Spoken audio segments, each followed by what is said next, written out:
Alright guys, back on this 95 Nissan Pathfinder that I cannot get any fire out of.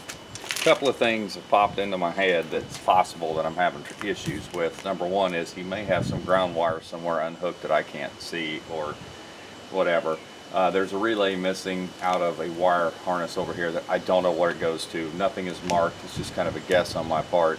And number three is, it's possible that there's a crank sensor somewhere or he's done something underneath the dash that is unplugged, and I don't have time to keep messing with it. So the decision's made. I've got to get this motor out. We got a really nice week coming up. I've got to work nights, and so I know it cranks over. I know it doesn't sound too bad. So I know the timing belt is not broke. It doesn't sound like it's been broke and damaged anything internal.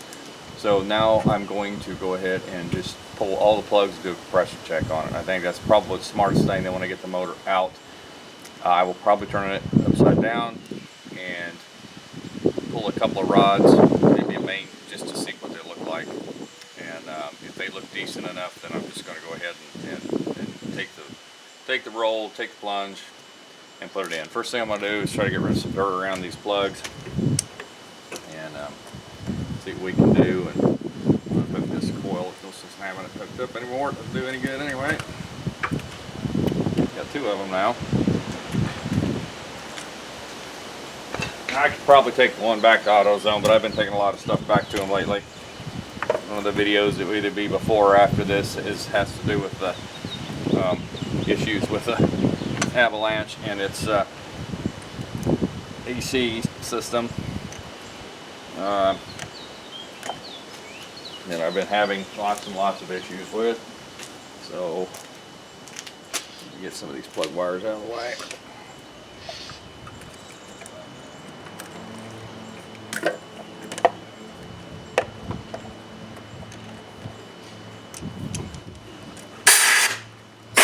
Noise alert, alright. That's half.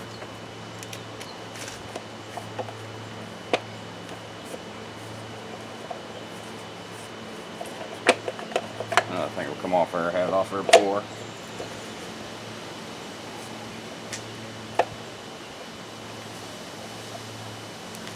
Come on.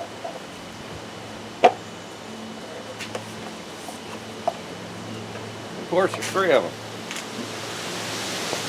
Funny, I don't remember three of them. I'll put that one back on.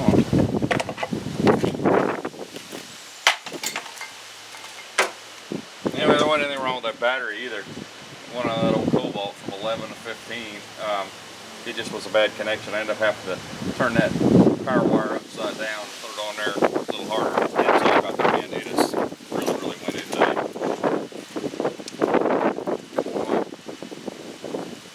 This is from this side. Try to get everything out of the way. These are a little harder to do. They go in at a funny angle and they're really long.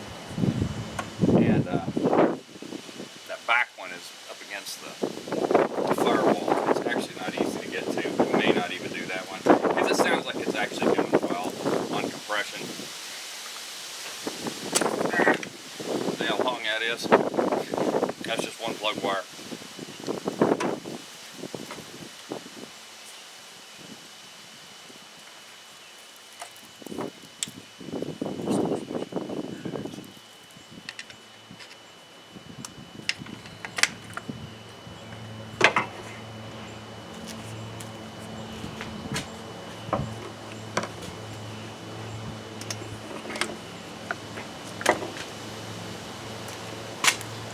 Alright.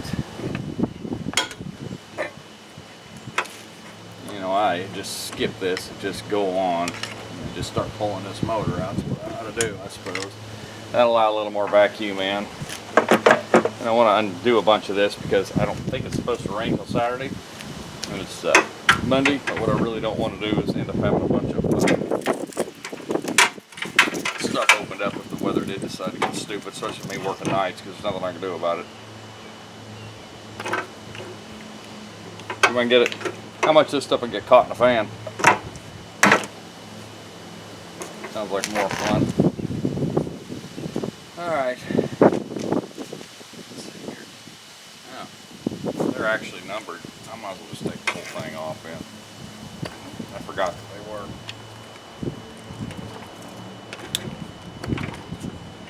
These look pretty new. Not saying they are, but they're not chewed or tore. They still got really good numbers wrote on them. I mean, you know what I mean? It doesn't look like they're all wore out, so I may end up reusing those.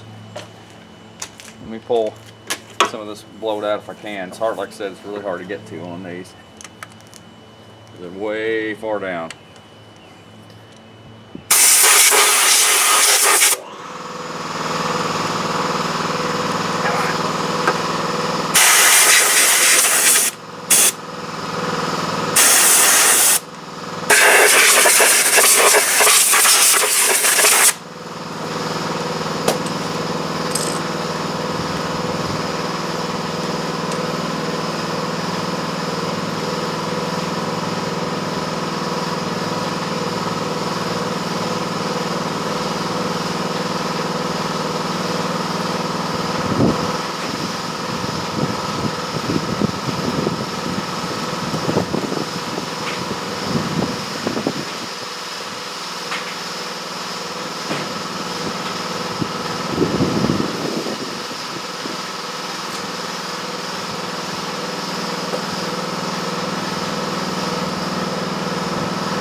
Well, let's see. Try to close this thing out. There still seems to be quite a bit of crap down there. Yeah. Like I said, going mudding and wheeling is fun right up until you have to clean it back off again. I grew out of that a long time ago. No, it's bad. Hopefully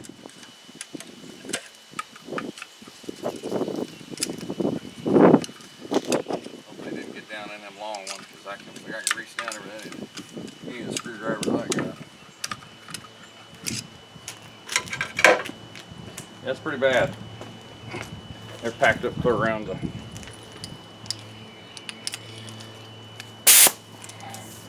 more noise.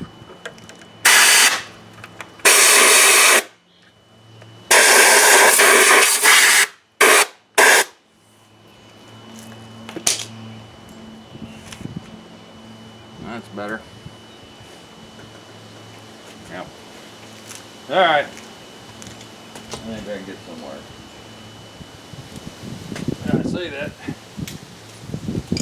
There ain't too many extensions. Hang on.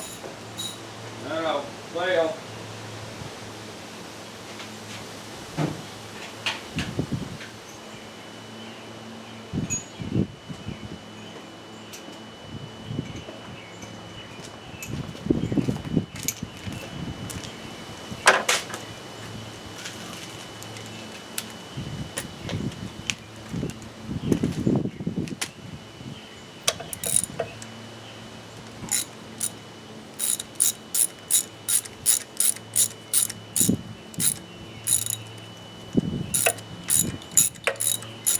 I gotta get this project done. My wife's getting after me, A, because I got too much garbage here, and B, because I picked up another, that old El Camino sitting over it, looks beat to death. You may be able to see how the corner dry. You may not, I don't know. She said, did you really need another one? No, I didn't need number 16, but it was cheap. I had to do it. I doubt it'll ever go on the road again. It might, but I really doubt it. It was a family heirloom, and the motor went bad in it. It's one of those junk V6 Chevys. I think it's like a 231 or something like that. I don't know, 229. I don't even remember what the Chevy used. I have no documentation on this car. They pulled the radiators and air conditioning and condenser. I don't have a title. I don't have a bill of sale yet. I mean, I can possibly get one because I think it's an 80. Don't quote me on that. Look how much mud was packed up around that plug. And that's, you know, throttle light. Actually, they look pretty new. Let me see what can you see anything I'm doing? I doubt it. And for fun, I stepped on. Come on. Hang on. Yeah. The first one's loose. I couldn't get it out. I'll have to get a pair of pliers or something else. Anyway. But yeah, a lot of that. I don't remember if I ever put this on a video or not. Man, it's great getting old. You don't remember what you've done from one video to the next. But anyway, I'll do a video on that car someday. Well, no matter what ends up happening to it. Anyway, I'm sitting there one day kicking around at all my worldly possessions.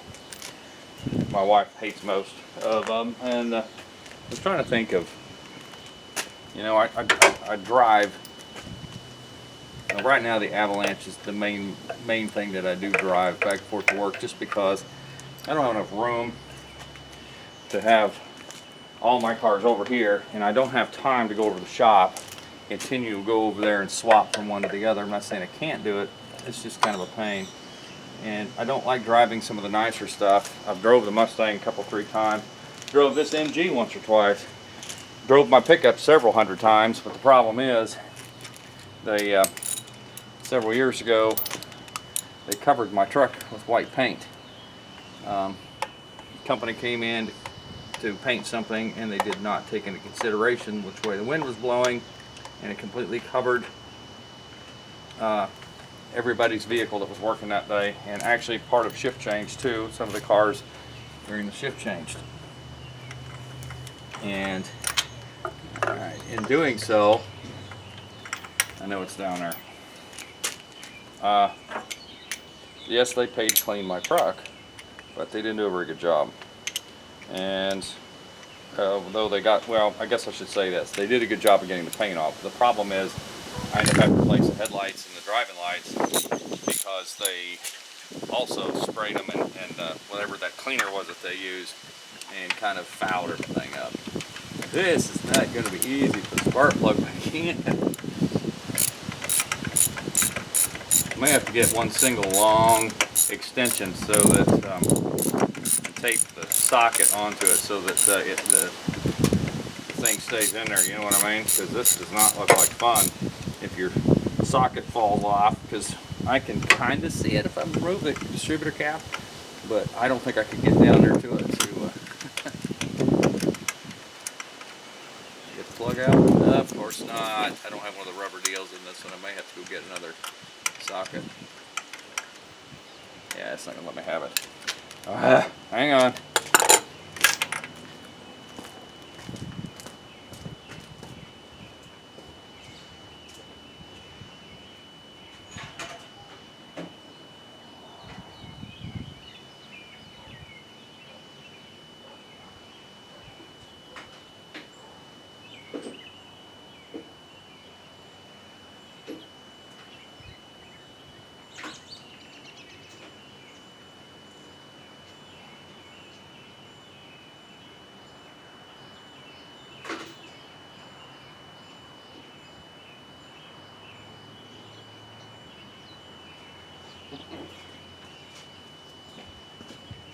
Good grief, I got 5 or 6 of these things. Only one of them looks like it's got the rubber out. Anyway, so like I said, I was sitting there thinking the other day, driving all these vehicles, and I have a lot of vehicles, and I don't mind having them. And I've said this on a couple of videos, that the problem is you spend so much money trying to maintain and upkeep 6 or 8, 10, whatever it is. I have 9 tagged right now at this point. And it is not a simple or inexpensive thing. It is also very, very time consuming. And I'm not putting out enough videos at all to justify what I feel justify. I keep putting out videos on most of them because they just are time suckers. And most of the time you can't see what I'm doing anyway, because I'm always constantly in a fight with something. Get on there. There you go. And anyway, I guess where I'm going with this is, I really need to get on a project, and that's why I was trying to get this done without buying anything else. You know, I was trying to, let me get the Nissan done. Let me just see what I can do about getting that Avalanche done. Get rid of both of those and do the BMWs. Get that motor swap done to those, and that will eliminate another car that I have. And the more of these I can get rid of, the more I can start looking for a particular project that I just want to, you know, do and be done with. You know, kind of maybe start to finish, not necessarily a complete, you know, frame off kind of a deal, but you know, something that you know, something that I could kind of. What does it make a difference? What angle you're at? You don't even see where those spark plugs belong. I know it's back here.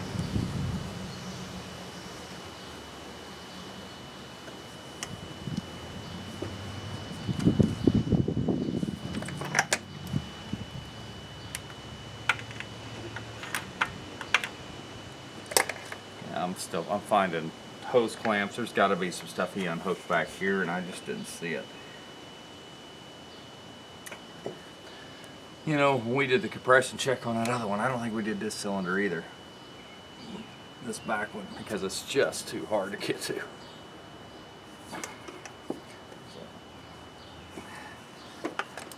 The vacuum hose back here in the way. Ah. Oh, I feel it.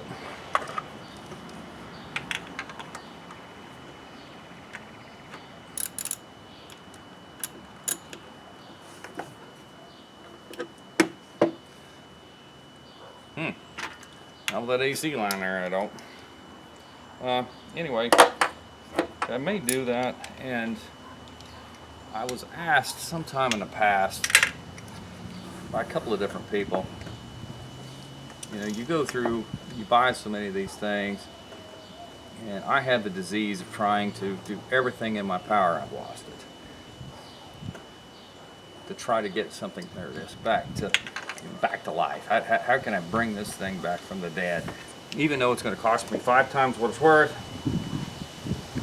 even though it'll never be worth anything, you know, what will it take to get this thing back on the road? Now, I knew this one was going to be stripped, so I really wasn't concerned about if I could turn it by hand. So I really wasn't concerned about getting this thing on the road. I knew it wouldn't, but I really wanted to hear it run before I pulled it out. And it's not that it's a complete fail. What it is, I mean, it is a complete fail on my part, because I basically give up. I don't know what the kid did. You can't take something half apart sometimes, and you didn't have anything to do with it. And I am not a Nissan guy. The only reason I bought that thing was because I knew the guy that had it was never going to do anything with it. So, you know, my thought was, the red one, I bring it over here. When I bring that 92 over here, I'll show you, it's not in that bad a shape. That thing is wrapped around the tube. Actually, a little oil around the threads. I wonder if it has a leak or something, like a valve cover or intake. I'll find out when I pull the motor, I guess. Alright, we got this far. Now let's see what we can do. I guess where I'm going with this is, I would like to be able to say, like, if I had a dream car, boom, this is the one I want. And that is just not me. I cannot pick a favorite car. It'd be like trying to pick a favorite song. I cannot do that. And so I'm not really sure what vehicle I would go with. Oh man. I wish the wind would blow. Anyway. I'm not really sure if I can pick my favorite car. So I sat down, actually it's been almost a few weeks ago, and I said, okay, why don't I try it this way? Why don't I just attempt to say, okay, if I had to live with a car the rest of my life, if something was to happen and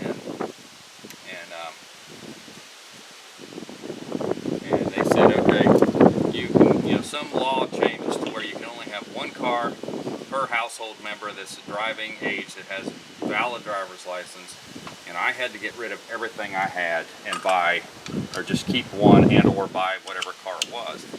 Now here's the thing. Being a homeowner, you have to have a pickup. I don't care what anybody tells you. If you own a home, you've got to have a pickup truck. If you own a farm, you have to have a pickup truck. I don't care. Anything I try to do around here requires me to haul something. Now, I'm going to crank this thing. As soon as I find the screwdriver I lost, let's see what we got. Now, I know I don't have the throttle wide open, and I could possibly pin it wide open if I really wanted to. And it's obviously not going to start. That's really, it makes a little difference, but in this particular case, I'm not after an exact. I just want to make sure every one of them have decent compression. So if you're doing it kind of the same to all of them,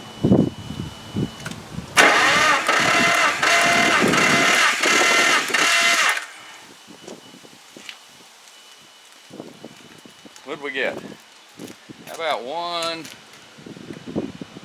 almost 170. It's about 168. That's really, really good. Anyway, so I'm sitting there kicking around. What kind of vehicle then? If I can't haul my cars, because that's kind of out, and I probably won't have my shop because there's nothing for me to do over there anymore. So what kind of vehicle would I want as a daily and something to use basically, the rest of my life? And as much as they're not my favorite cars, and I could actually get a small pickup for my wife because she really wouldn't care as long as it wasn't too big. I wouldn't mind having those little Duramax Colorados. That wouldn't be too bad, just to, 30 miles a gallon on a highway and it'd still be a little crew cab four-wheel drive truck. I think that's kind of a cool system. And I'm not writing these down because, like I said, unless they start getting really erratic.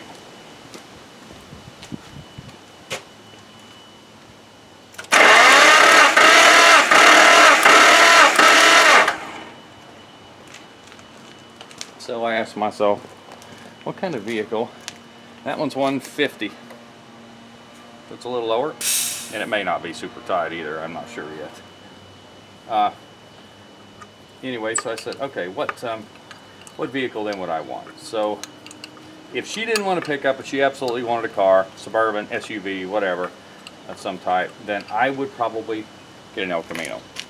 And the reason I'd get an El Camino is because I can still haul, I can still do highway travel, it still rides decent. It's got, especially a G-body, 78 or newer, they've still got a pretty good cult following as far as racing and aftermarket parts, where the El Caminos like the 73 through 77 like I have on the cars, and they don't do real well on aftermarket support. I can get parts, but you know what I mean. It's just not the same. So my thought was an El Camino, and I've always kind of liked them and always wanted one. However, let me get back to you on that.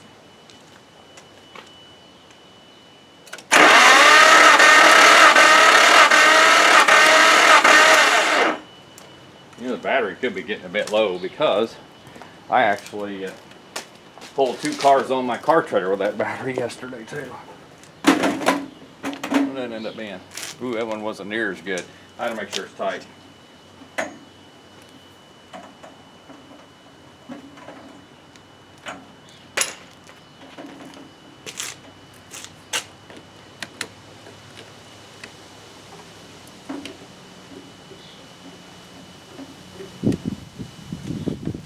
Let me get her plugged in.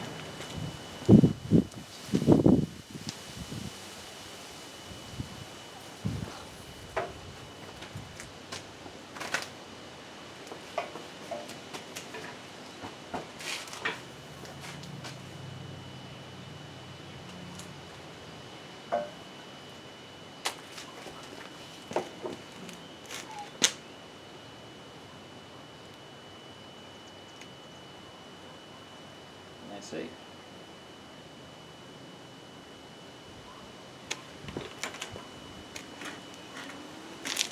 Alright, so let me make sure everything's tight. And I can still turn my hand. I'll try it again here.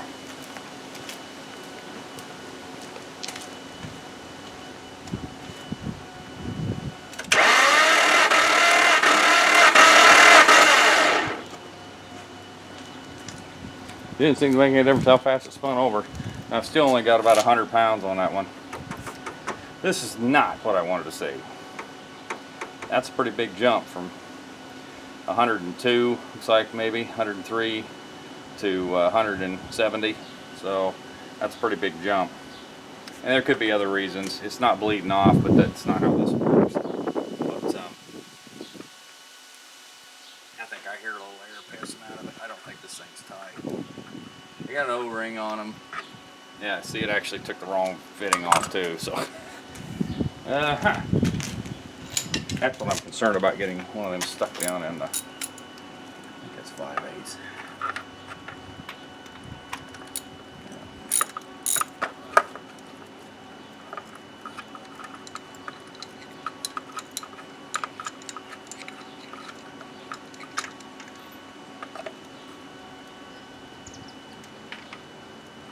It's got an O-ring on it, but it may not have.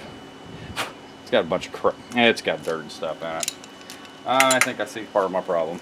Hang on, let me clean some stuff right there.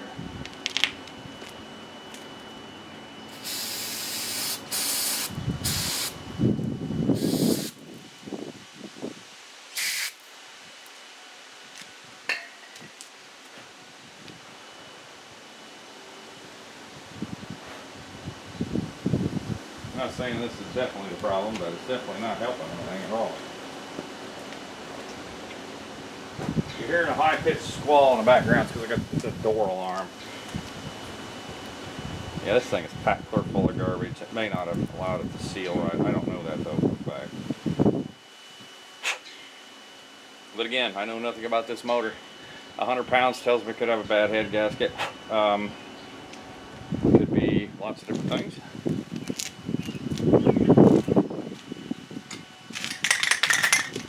I sprayed brake cleaner on it, which was probably not the smartest thing to do. I'll put a little lithium grease on that O-ring.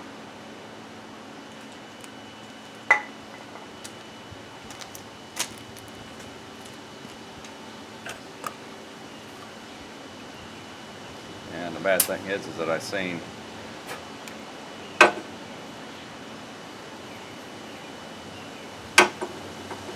garbage up inside that thing too. I'm hoping it didn't get inside the gauge.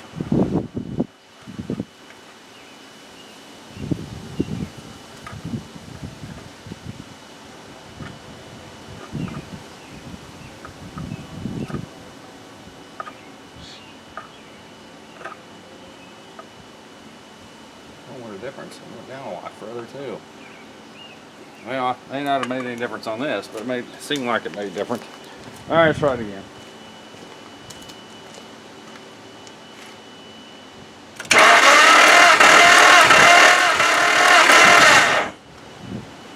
It even sounded different. You're actually hearing some exhaust. Now it really didn't make any difference up to 120, so I guess it come up 10 pounds, or 20 pounds almost, so I would say I've got a bad, I bet I got garbage up in this line, which isn't a good thing either.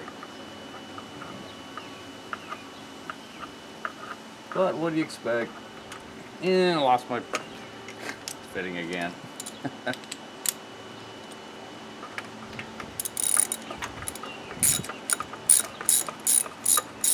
Yeah, it still doesn't feel that tight. I guess I could tighten it up and then screw that one in there, see if it makes a difference. Yeah, look at that. Look how much further it'll go.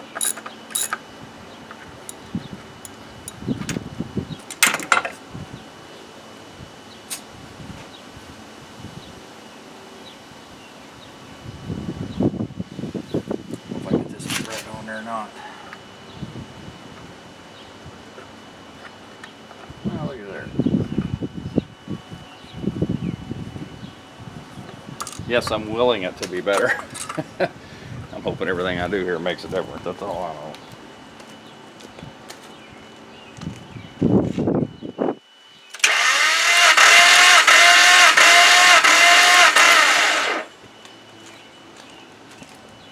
I'm starting to smell fuel too, I think.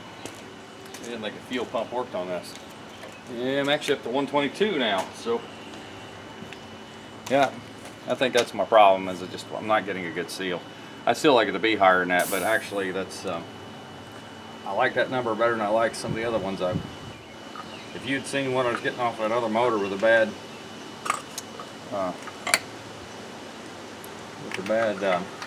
you know, that had broke that timing belt and had gotten hot and then broke the timing belt. All right, basically this side averaged, what, not too good, 150 maybe, 140. Now look at that thing, it's clear full of crap again. Yeah, I don't think I'm getting a good seal. I don't think I'm getting a good seal.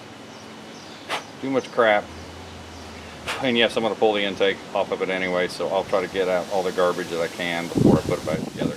I wasn't planning on getting a rebuild kit for them, but like I told you in one of them other videos, they're actually really, really inexpensive.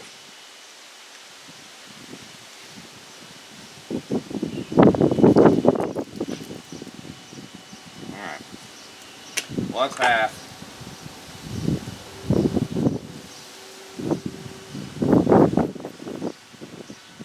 And it may even get better if it was running. That seems to be kind of a common occurrence. If they haven't run, they don't do really well. I have no idea where this there it is.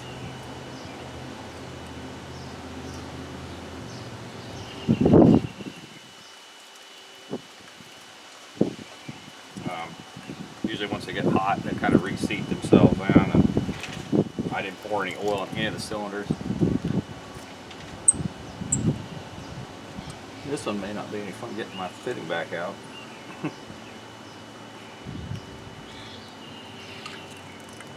Alright, see what we get there.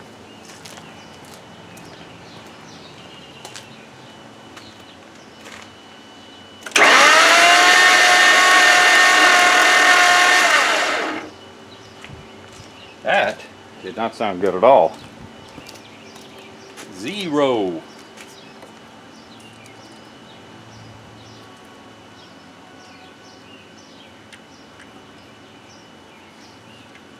And I mean 0. Had like maybe 1 or 2 pounds.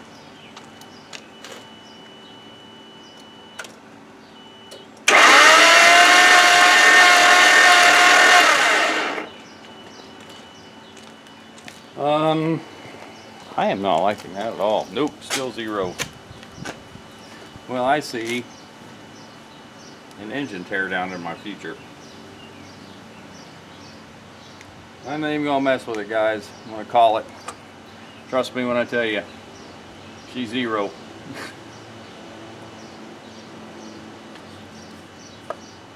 So I'm either not getting a good, which it felt like it went all the way down in the cylinder. I'm either not getting a good seal still, or I have another problem. So I think the best thing to do is to just assume that when he was out there driving it and ran it through the mud, he got it hot and possibly burned a head gasket up on it. I'm just going to say that just for peace of mind and just going to tear it down. I still think it was worth the 200 because I was needing a set of heads either way. And these don't appear to be bad, but I'll find out when I pull them apart. The motor turns over. It doesn't sound real bad, but it's obviously got some other issues. So next time you see it, I'll be pulling her out.